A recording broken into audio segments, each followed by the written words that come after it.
So wherever we are talking about management, so there are various functional areas of management. There are 5 functions of management which we have to perform. So out of all the functions of management, if we say, so we have studied marketing, HR, organization behavior, and operations, international business. So there are various functional areas of management, out of which finance is one area of management. For many of you, you have already studied financial management. You will find that things are very general and repetitive and very basic. But I have to start with the basics because to make sure that everybody comes along in the class, and later on we can move towards complexities. So out of all the functional areas of management, if we talk about finance, is the most important functions of management. So a management student who has got management degree, if he says that if he is not good in finance, so you can't perform rest of the other functions of organization or the management. So having a good knowledge of finance is very important, because nothing can happen.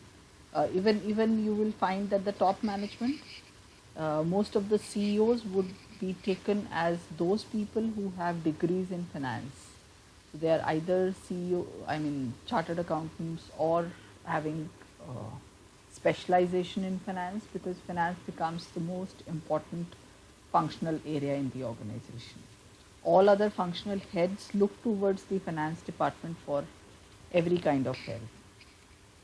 So the role of a finance manager not only starts with the, is not only related to when the organization is working at that point of time, but as soon as the organization is established, when we start a business, when a business is promoted, so at that point of time, the business is started with initial capital.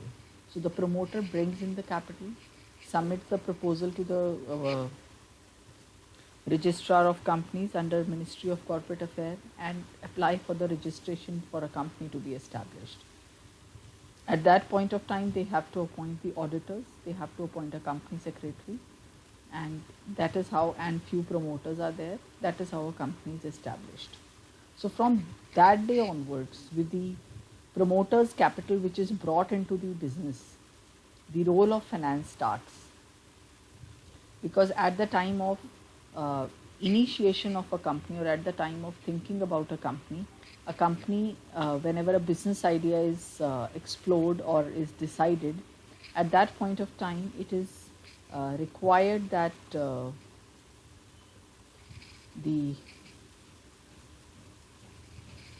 how much capital will be required, what will be the main business activity, that is decided, and after that the various other appointments are being made in the company, and then actually the production starts. So for the production also, what kind of machines have to be purchased. So there are a lot of long-term strategic decisions which are taken. For example, if a business is, let's say a company is established and it has got license, it has got promoters' money, and now the company wants to issue shares, or even before issuing shares, if they have enough of promoters' capital, they want to have they want to set up a factory at a particular location. So whether that factory will be established at location A or location B or location C is a long-term decision, is a decision which requires a lot of cost-benefit analysis before actually finalizing the location. Once it is done, then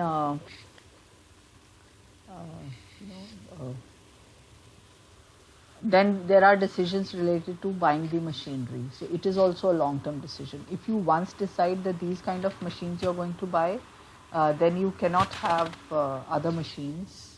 You will not be able to buy another machine in next few years. So machines are always purchased for the long term. So whenever land, building, machinery, you have studied all this in accounting, that all the fixed assets which are purchased at the time of initiating the business, at the time of after the incorporation of the business and commencement of business. So all of these are long-term strategic decisions, and these are taken. There are tools and techniques available in financial management through which we take these decisions, like capital budgeting decisions. So whether a project proposal should be accepted or not, it is a long-term decision. After that, once the production is, the factory site and all those things are established, company thinks of hiring some employees. Now, hiring is done by the HR manager in the consultation of respective department heads or the top management of the organization. But how many employees to hire in the beginning? Because to every employee you will be giving some salaries which will be paid per month basis, and there has to be certain skill set. So the job description will be defined by HR, but what pay packages you are going to give to the employees, HR can give his suggestions, but it has to be approved by the finance department. So finance manager has a key role to play when HR manager comes up with a proposal that I want 10 positions to be sanctioned or 5 positions to be sanctioned in various roles, and these will be the job descriptions, and these are the salaries which we expect these to be paid to these people. So all these permissions, after due calculations that whether the company can afford to pay all that salaries to the employees, is done by the finance manager. So his role is very important. That means a finance manager has to have the understanding of the HR roles as well. Then if some training has to be given to employees, so at that point also it has to be ensured that the employees are how much money has to be spent on training and development. So if the finance department will allow or approve that budget, then only the training will take place. Then comes production. So once the employees are decided or employees are recruited at all levels, at blue collar, white collar level, and if let's say the production has to start in the organization, so what will be the cost price? So it is definitely the work of cost department, but or the production wing, but definitely they have to, all this is done in the finance department only and with the consultation of finance department only. So cost price of the product is decided, selling price of the product is decided, per unit profit margin is decided, which will be the sources of raw material, which will be the sources, whether the raw material will be purchased. You have studied about inventory management, you have studied about depreciation.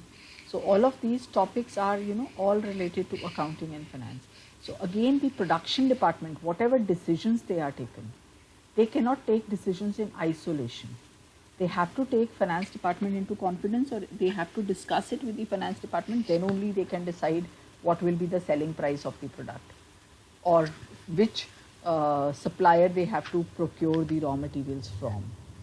They can always give their choices, but final permission, it's all with the related to money, so finance department has to be consulted.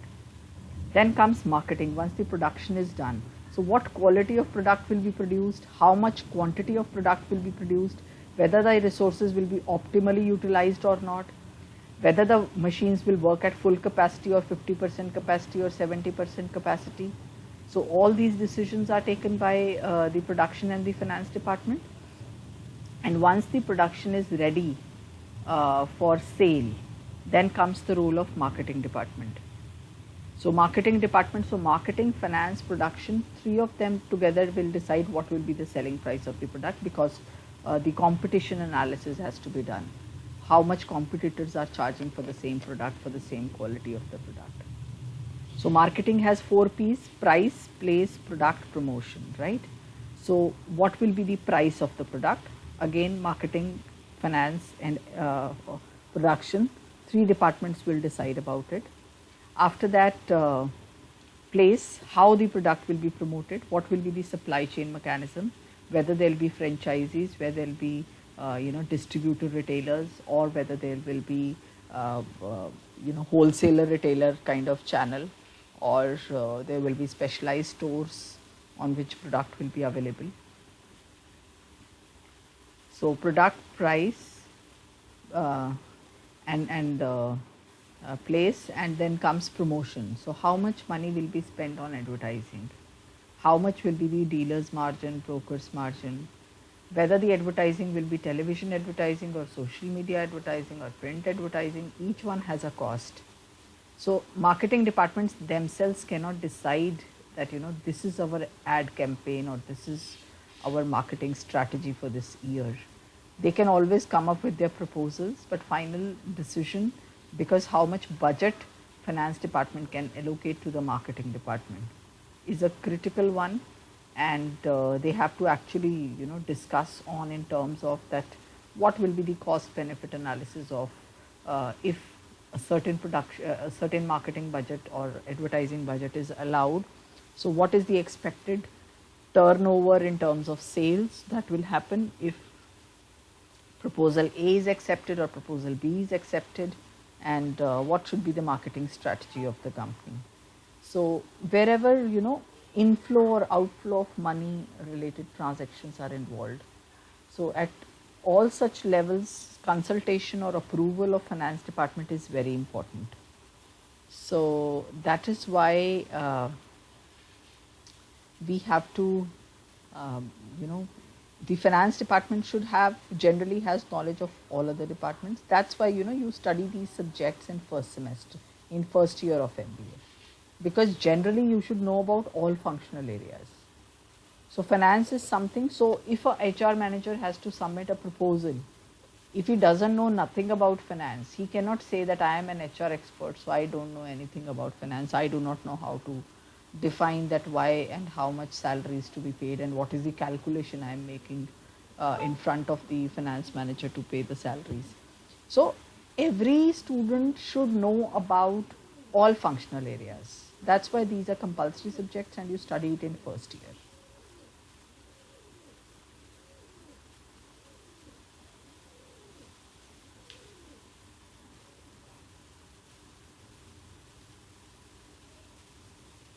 But out of all functional areas, if we talk about how much company will spend on research and development, how much company will spend on IT infrastructure or cyber security or all other expenses of the company, all permissions have to be sought or all things have to be in consultation with the finance department.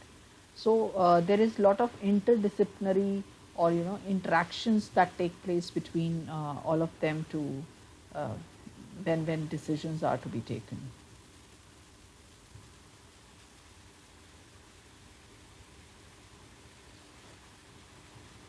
There are various definitions if we talk about financial management. So financial management, that way is, I wanted to emphasize what is the relevance of this subject and how important this subject in all organizations, and why you should be knowing about finance and you should have a good knowledge of finance. So business finance is that business activity which is concerned with acquisition, conservation of capital funds in meeting financial needs and overall objectives of business enterprises. Guthman and Doghill, they have defined business finance as the activity concerned with planning, raising, controlling, and administering the funds used in the business.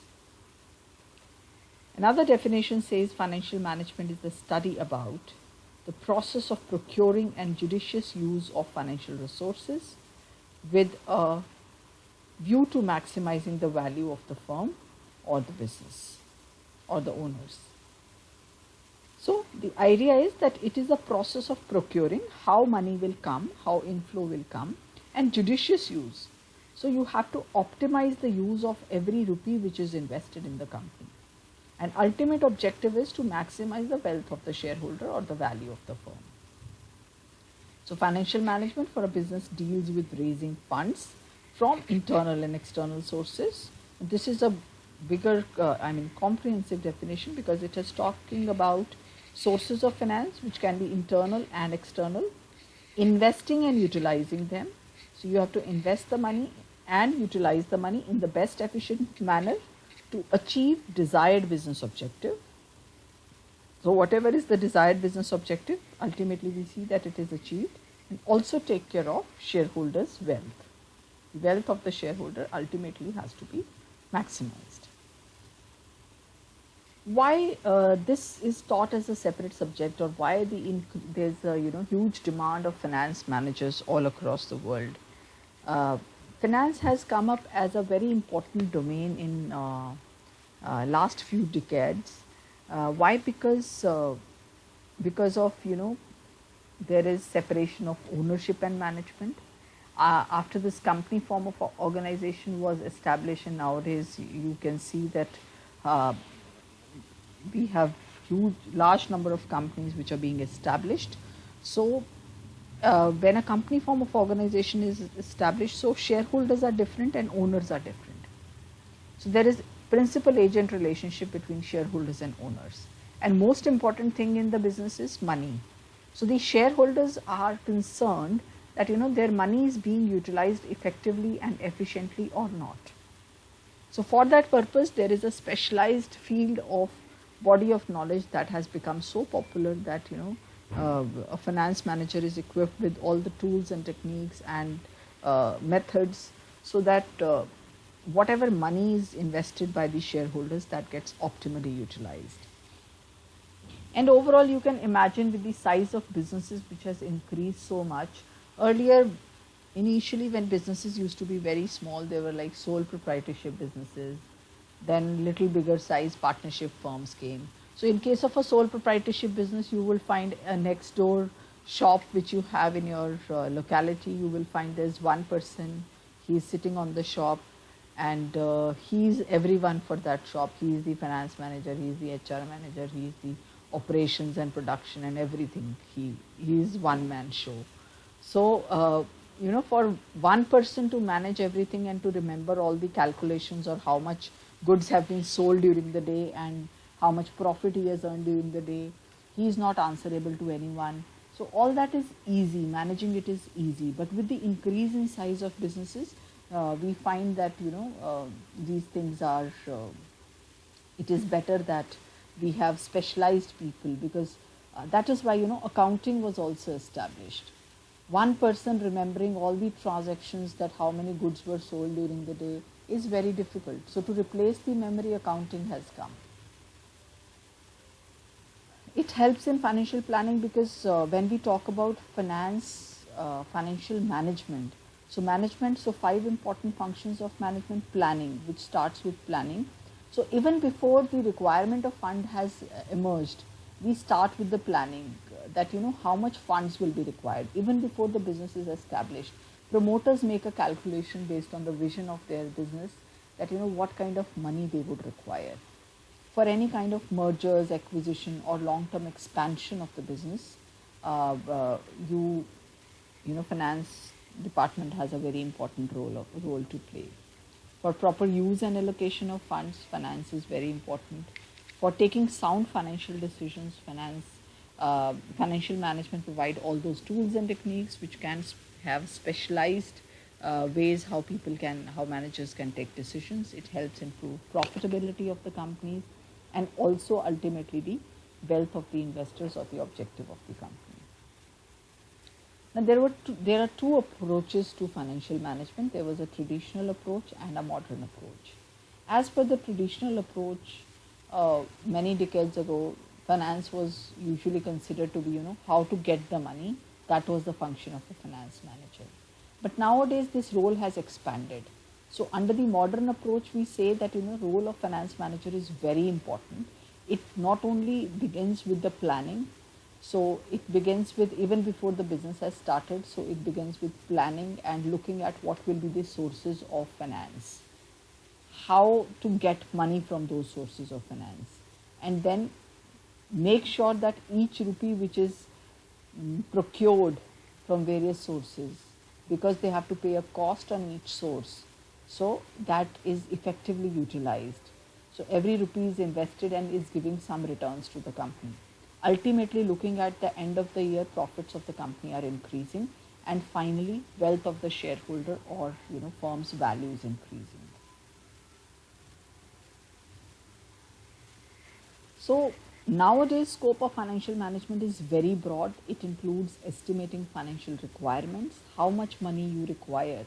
So to start a business, you require 5 lakh, 10 lakh, how much you require, that is established. Then from where that money will come?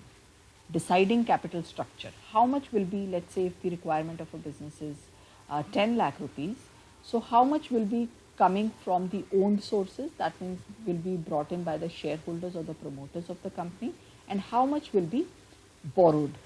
So how much will be you will be taking from a bank loan or other borrowed sources. Then once this capital structure is decided, that let's say 70% will be owned capital and 30% will be borrowed capital. So then you have to select sources of finance, because nowadays there are multiple sources of finances which are available, which includes equity shares, getting owners capital from some institutional investors, then promoters capital is there, use of retained earnings for existing businesses, this option is available. For borrowed capital, you have bonds, you have or debentures, you can take up a bank loan or loan from some other financial institution. So like this, which source of finance you will choose? Now you will not choose the source of finance just like that, but you will look at the source of finance on the basis of its cost. How much cost will you have to pay to each source of finance? And whichever is the best possible combination of cheap and the costliest sources, you will decide. Once money has been procured by the business, fourth step is to look at the pattern of investment. How do you have to invest this money? So if this 10 lakh rupees have been procured by the company, how much will be used for purchase of fixed assets? How much will be used for working capital purposes? So, and out of the fixed assets, so which fixed assets have to be given priority? Which fixed assets will be constructed or purchased this year? Which will be purchased next year? How much to be purchased right now? So all of this fixed asset procurement investment decisions are taken. Then another decision is cash management. You have to pay monthly expenses of electricity, telephone, salaries to employees, and all other getting the raw material procured and variable costs. So all of that has to be spent. So for that purpose, day-to-day working capital is required. So how will you manage that? How will the inflows and outflows will be managed? Then you try to implement, another role is that finance manager tries to implement financial control. Financial control means, as the function of controlling is that you try to set up certain standards and try to see the actual performance match it with the standards. So whether whatever you planned for, is it happening or not? Is the money effectively being utilized or is or not? That is what is the purpose of controlling. And finally, at the end of the year, whatever profits company has got, how to use these surpluses. Whether all of the profit will be distributed as dividend to the shareholders, or the profit will be flowed back as retained earnings, or if some percentage of the profit will be retained and some percentage of the profit will be distributed to shareholders, all that is decided. Now talking about interrelationship of finance with other functional areas, I have already explained in detail about this, but still we'll quickly rush through, discuss about it. Now accounting is the language of business. What is accounting? It is language of business. So if business is speaking about himself, that how business is performing, so we read the accounts, we read the book of these books of accounts and the statement of financial statements.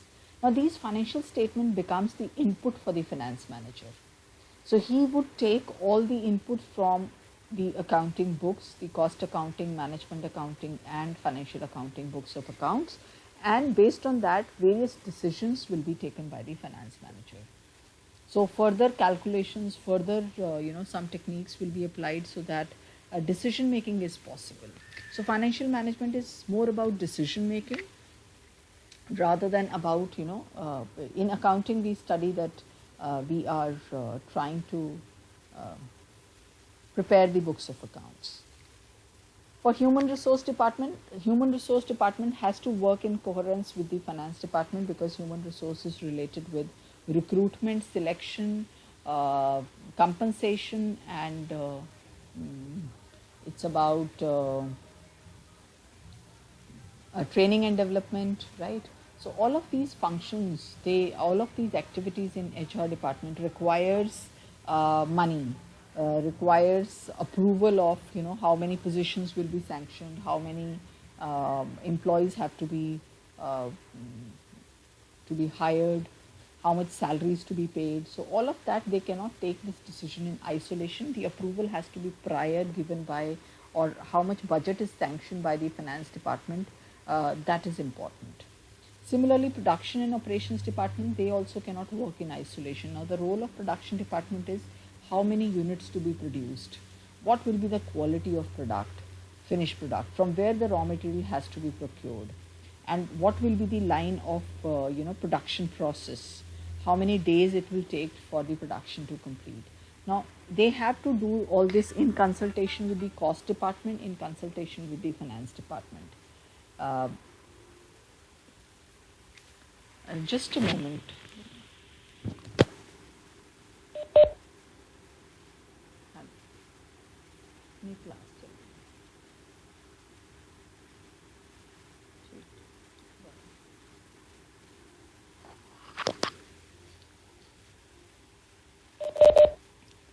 So,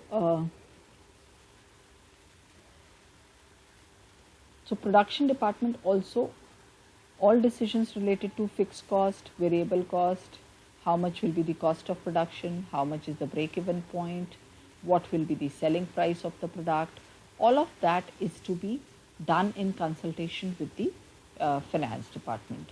Similarly, research and development department, which is again a cost center where how much money will be allocated or spent on R&D in the organization. Again, it will be decided on the basis of how much spare funds finance department can issue to or can budget to the R&D department, based on which the R&D will be level, or R&D will carry out their activities.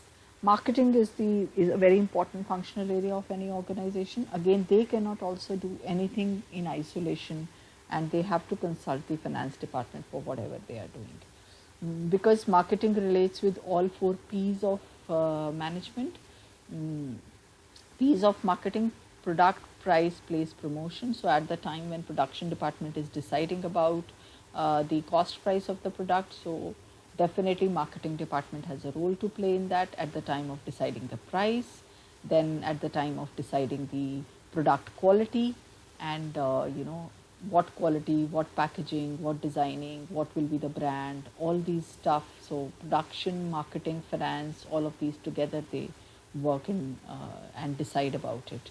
Then at the time of deciding that what will be the supplier channels, whether there will be franchisees, whether there will be specific stores, or there will be retailer, wholesaler channel. So which channel will be procured will be again in consultation with the finance department. Next comes your promotional activities of marketing. So all these promotional activities, how much will be the advertising budget, so they all depend on that. And you cannot launch a campaign without consulting with the finance department. Now, there are 2 financial objectives of any business. Usually we say that, for every business, profit earning is the main objective. But technically, if we define, there can be 2 objectives. One can be profit maximization. Every organization is working towards maximizing their profit. Second, which is known as a broader objective of business organization, is known as wealth maximization objective.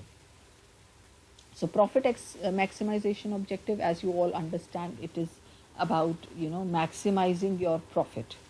That means your bottom line of the company. When you are calculating your net profit at the time of preparing your profit and loss account, so your left hand side of the profit and loss account, it shows your income, and right hand side shows your income, and left hand side talks about your expenditure. So whatever is the difference between income and expenditure, that comes as a net profit. So that net profit has to be maximized.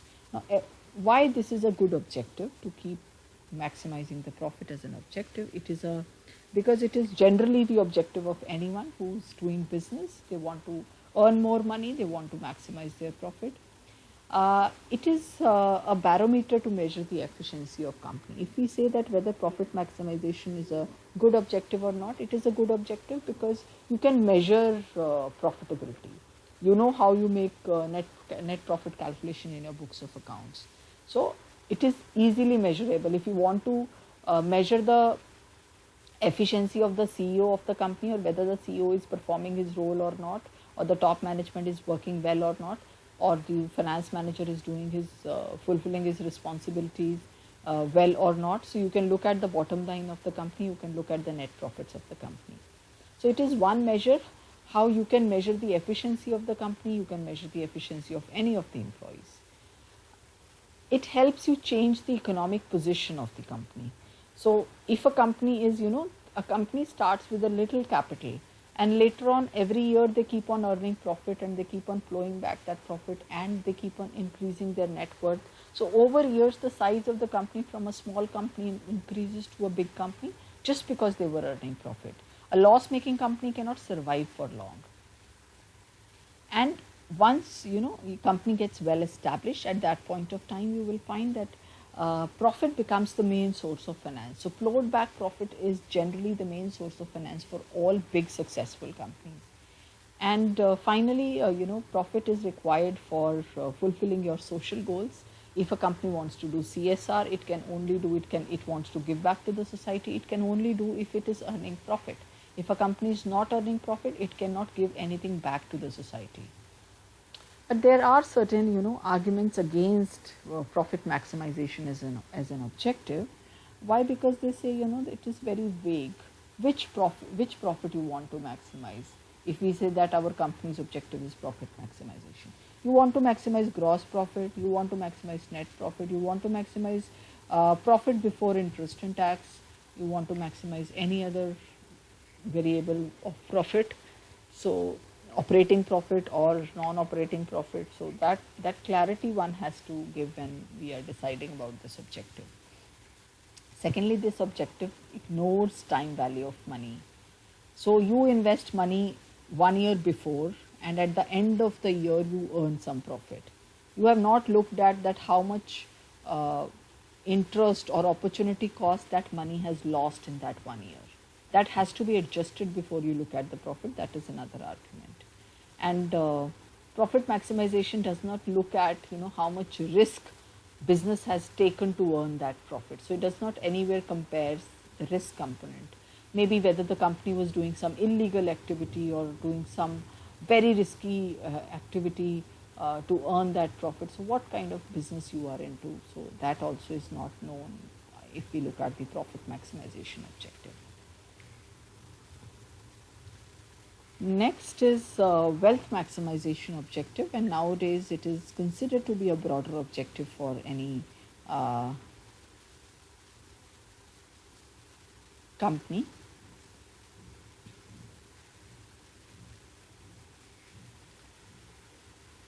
So if we look at what is wealth maximization objective, when we are talking about wealth, we are talking about maximizing shareholders' wealth, maximizing the net worth of the company, maximizing the market capitalization of the company. So that is wealth.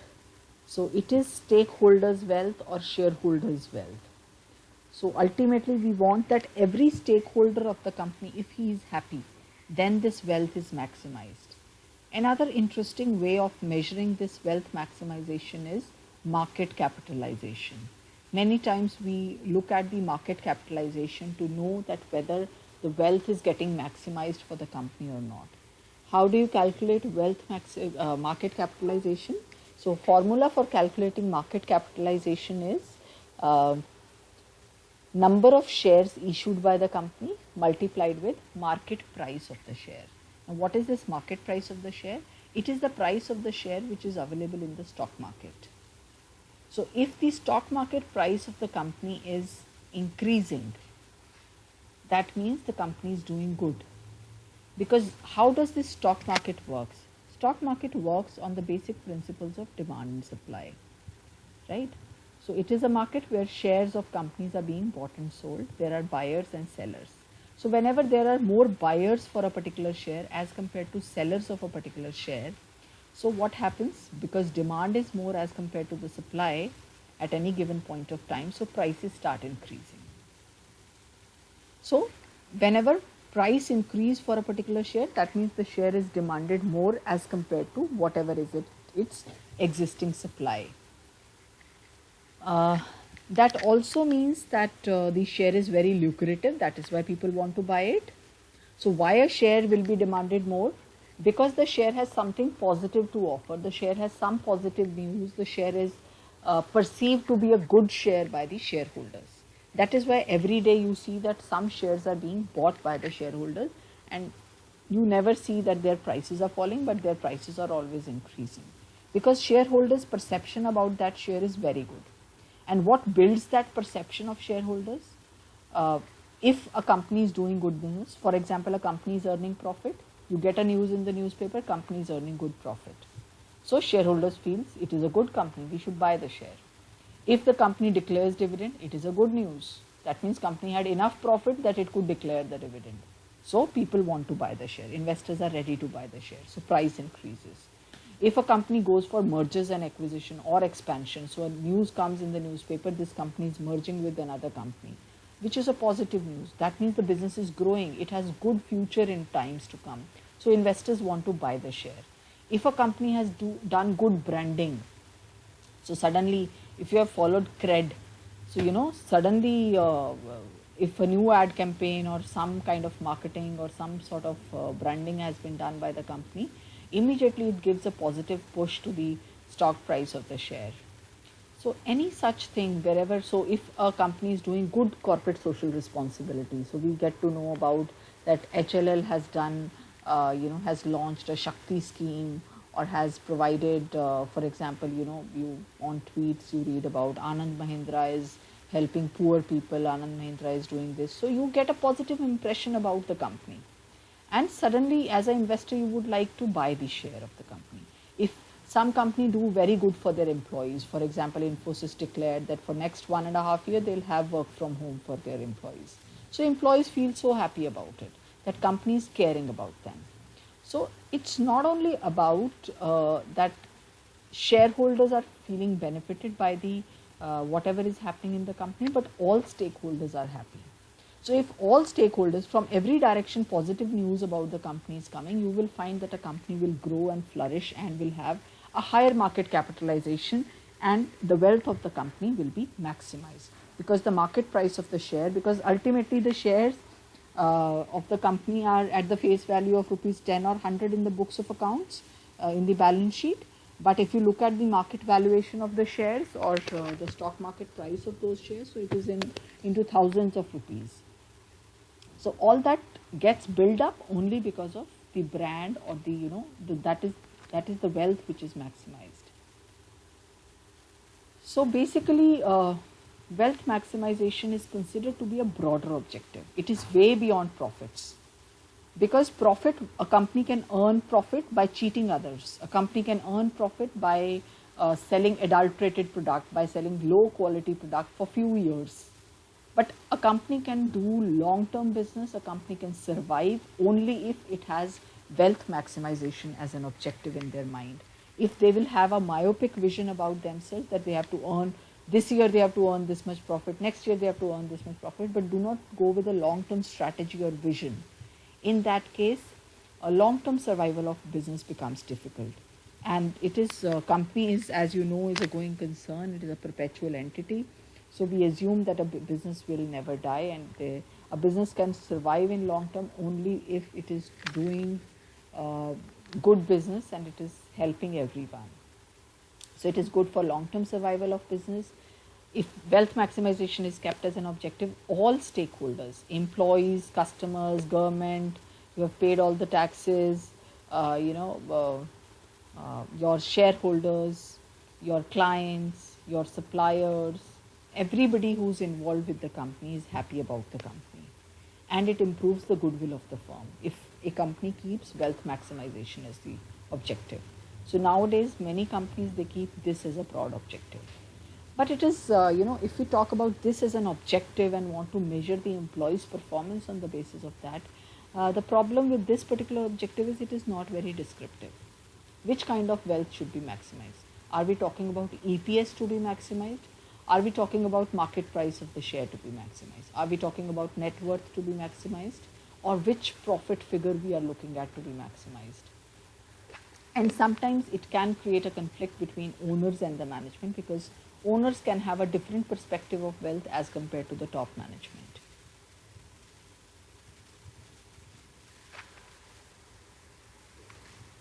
So when we are talking about the finance manager, he has to in total take 3 important decisions in the business. These 3 decisions are classified as financing decision, dividend decision, investment decision, and dividend decision. So first and foremost decision which a finance manager has to take is to think about financing, from where the money will come. So financing is getting the money, procuring the money from various sources, doing a lot of planning before that. Then comes the investment decision. Whatever money has been procured by the company in the form of share capital, so that has to be now invested for purchasing the long-term and the short-term fixed assets of the company. After that, the company works for the whole year. At the end of the year, company earns profit. Now, the third important decision a shareholder in a company finance manager has to take: what to do with the dividend, whether the profit to be distributed as dividend or not. So when we talk about financing decision, it involves various steps and actions. Financing decision relates with acquiring optimum finance to meet the financial objectives and seeing that working capital is effectively managed. So before looking at what are the sources of finance, you have to first understand that how much leverage you want to keep in your company. That's an important decision. You have to determine the financing pattern of the company for the long-term requirement of funds. And also determine that from where the medium-term and the short-term sources of funds requirement will be fulfilled. Whether the company will issue equity shares, or it will only use promoters' capital, or it will issue debentures, or take up a bank loan, or do private placement of the shares. So what way company is going to raise money, those different sources of finance needs to be identified. Arrangement of funds from banks and financial institutions, that needs to be identified and made. From where the company will get the working capital to carry on the routine business activities. For example, for making all the payments of monthly expenses.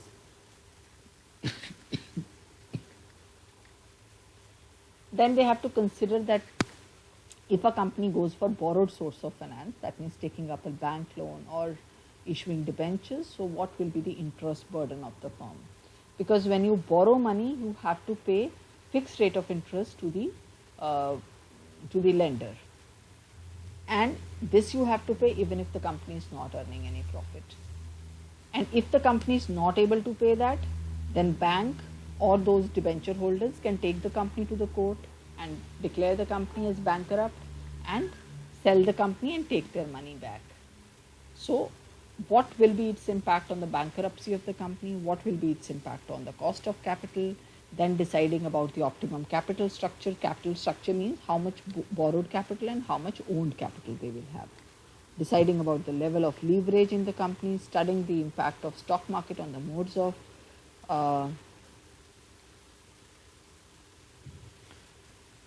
financing. What will be so if a company decides that they will issue more debentures or they will issue new equity shares, so what will be its impact?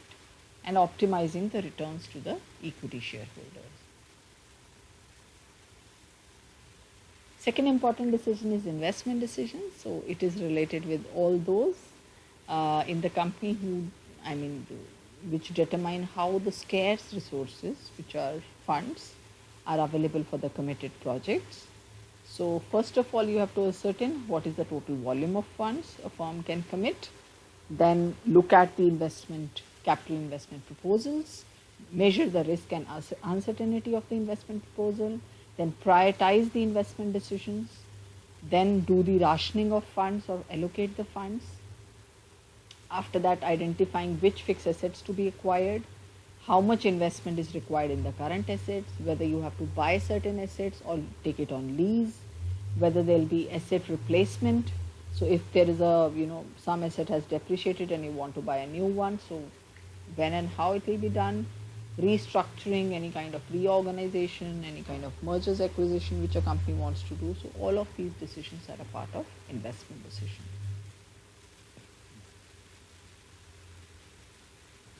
Third is the dividend decision. So after, deciding about the working capital and carrying out business for the whole year, a business at the end of the year, let's say, earns some profit. So how and when this profit will be distributed? So what is the retention policy of the company? Is the company thinking of retaining some of the profits, flowing back some of the profit, or will be distributing all the profit to the shareholders? Then comes considering the impact of level of dividend on market value of share. Does dividend affects your market value of share? Does dividend affects your market capitalization? If yes, then how much dividend should be declared based on expectations of the shareholders? If shareholders feel that a company should declare more dividend and the company declares less dividend, so shareholders, because they were expecting that company will issue 100% dividend, but the company is just given 20% dividend, so shareholders are not happy about it, right? And then because of that, they may start selling the shares, that that's the company is not performing as per my expectation, I will sell the share. So because of which it may happen that for a short period of time the price of the share may fall. So any company, while taking any decision, they are very much interested in or looking at that what will happen to the market price of the share if this decision is taken. If tomorrow this news comes in the newspaper that this is the dividend company is declaring, what will happen to the shareholders? Will they buy more? Will they like it? Will they be unhappy? Or what they will do? And then consider the impact of environmental factors on dividend decisions. So there are many other factors, for example, tax rate of the economy. So if you have to pay TDS on the dividend, then many shareholders do not want companies to pay dividend. They want that, flow it back rather than paying us the dividend, because on that also they have to pay the taxes. So at what level it is being taxed, that also is important. Now, what is the role of economic environment of a country on financial management decisions of a company? Or we are talking about the macroeconomic factors that affect the decision making related to finance. For example, inflation rate. Inflation rate is the rate at which it is the rise of prices in the economy. So if inflation rate of a country is high, what happens that people's the amount of return which they are getting in terms of the real rate of interest, that goes down. So if your inflation rate is, let's say, 10%, or if it is like 4% is the inflation rate, and you are getting some return on a fixed deposit as 8%. So your real rate of return is 8 minus 4. Because 4% of inflation has eaten away 4% of your rate of return. So your rate of return reduces when inflation rate is high. Because of which the investments do not become that lucrative. Or any investor who's expecting some returns from the company, he will have higher expectation. So now instead of, because if we are getting a return of 8% on a fixed deposit, I mean for fixed deposit we can't change, but if we are expecting a return of 12% from a debenture and 4% is already taken away by the inflation rate, so we would maybe start expecting 16% on the debenture, return on rate of return on the debenture. Otherwise no investor is ready to buy that debenture. So it can make things costly for the companies. So a finance manager has to look at the present rate of inflation while deciding what rate of interest or rate of return they will provide. What is the growth rate of GDP of the country? If the growth rate of GDP is good, is high, that means the company is growing at a fast rate. If we have a 5%, 6% rate of GDP, that means production, sales, supply, everything is going on at a higher speed. And whatever company will produce will be sold. So that also affects the profitability of the company. Profits will be higher in case the growth rate of GDP is high. And secondly, when countries are booming and it's a growth phase in the country, you will find interest rates are available at a competitive rate, and everything else is also beneficial for companies. Personal and corporate tax rate. So if corporate tax rate increases, companies tend to borrow more money from debentures or bank loans or such things. If corporate tax rates are low, then people prefer more equity. Likewise, other things also get impacted. Balance of payment, if the company has, a country has good balance of payment, that means imports are less and exports are higher. That affects the foreign reserve of the country, and rupee dollar exchange rate fluctuates, because of which an exporter can decide, that he will, if rupee is strengthened, so exporter is benefited and he would like to have more exports. So a lot of financial decisions are affected because of it. Monetary and economic policy of the government. So if the government has a monetary policy just to curb the inflation rate, also government comes up with tight or lenient monetary policy, so that impacts the interest rate regime, and that impacts at whether the company will have more borrowed capital or more owned capital, or how much loan they will take in times to come.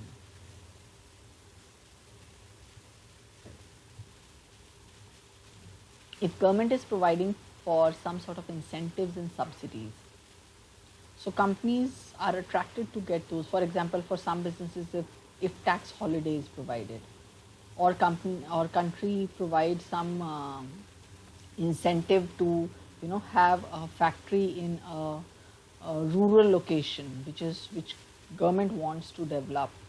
So there they provide land at a very low rate, or many other things at a cheaper rate. So that does impact the financial decisions, the investment decisions of the company, and they are taken into account while taking any such decision. Fiscal deficit of the government. If a government will have higher fiscal deficit, which usually they have, that means government is going to collect more taxes in times to come, or you can say, government will print more currency note, because of which again the purchasing power of money will go down and inflation will increase, and that can has a direct impact on the finances of the company.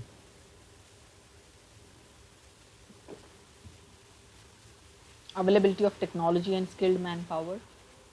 If for a particular skill set our population is really well developed, so you can have cheaper resources at a lower rate, and if let's say some indigenous technology has been developed on certain things, so that can always be useful for companies while taking various level of decisions.